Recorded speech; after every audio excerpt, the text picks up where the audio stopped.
یہ گھرانہ میاں بیوی اور 3 بچوں پر مشتمل تھا جو جیسے تیسے زندگی گھسیٹ رہے تھے۔ گھر کا سربراہ بہت عرصے سے بیمار تھا۔ جو جمع پونجی تھی وہ گھر کے سربراہ کے علاج پر لگ چکی تھی، مگر وہ اب بھی چارپائی سے لگا ہوا تھا۔ آخر اسی حالت میں ایک دن بچوں کو یتیم کر گیا۔ ماشاء اللہ، پڑوسیوں نے سنت کی ادائیگی کرتے ہوئے ایک دن تو کھانا پیش کیا اور مزید 2 دن اور ان کی خدمت کی، مگر بعد میں اپنے کام کاج اور اپنی مصروفیت کی بنا پر اس گھرانے کو سب بھول گئے۔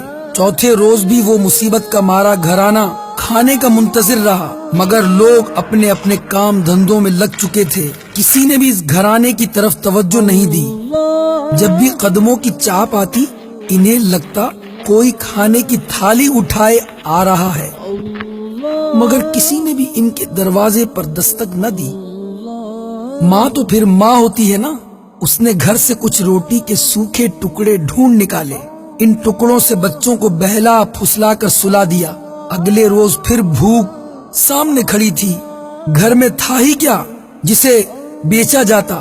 پھر بھی کافی دیر کی تلاش کے بعد 2-4 چیزیں نکل آئیں، جنہیں کباڑیے کو فروخت کر کے 2-4 وقت کے کھانے کا انتظام ہو گیا۔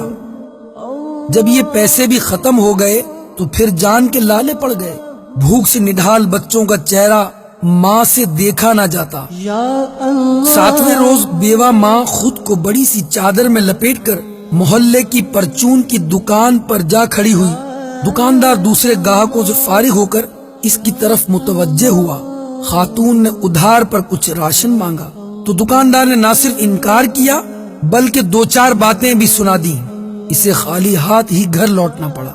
ایک تو باپ کی جدائی کا صدمہ اور اوپر سے مسلسل فاقے۔ 8 سالہ بیٹے کی ہمت جواب دے گئی اور وہ بخار میں مبتلا ہو کر چارپائی پر پڑ گیا۔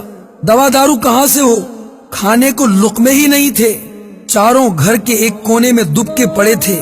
ماں بخار سے آگ بنے بیٹے کے سر پر پانی کی پٹیاں رکھ رہی تھی، جبکہ 5 سالہ بہن اپنے ننھے منھے ہاتھوں سے بھائی کے پاؤں دبا رہی تھی۔ اچانک وہ اٹھی، ماں کے پاس آئی اور کان سے منہ لگا کر بولی، اماں بھائی کب مرے گا؟ ماں کے دل پر تو گویا خنجر چل گیا۔ تڑپ کر اس نے سینے سے لپٹا لیا اور پوچھا، میری بچی تم یہ کیا کہہ رہی ہو؟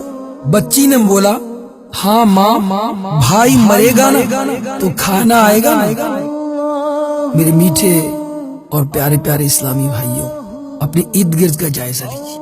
کتنے سفید پوش ایسے ہیں جو شرم و حیا کی وجہ سے اپنے ہاتھ نہیں پھیلاتے۔ کتنے گھرانے ایسے ہیں جو اپنی ضروریات کو پورا نہیں کر پا رہے۔ جائزہ لیجیے، ان کی مدد کیجیے، اللہ آپ کی مدد کرے گا۔ صلو علی الحبیب صلی اللہ تعالی علی محمد۔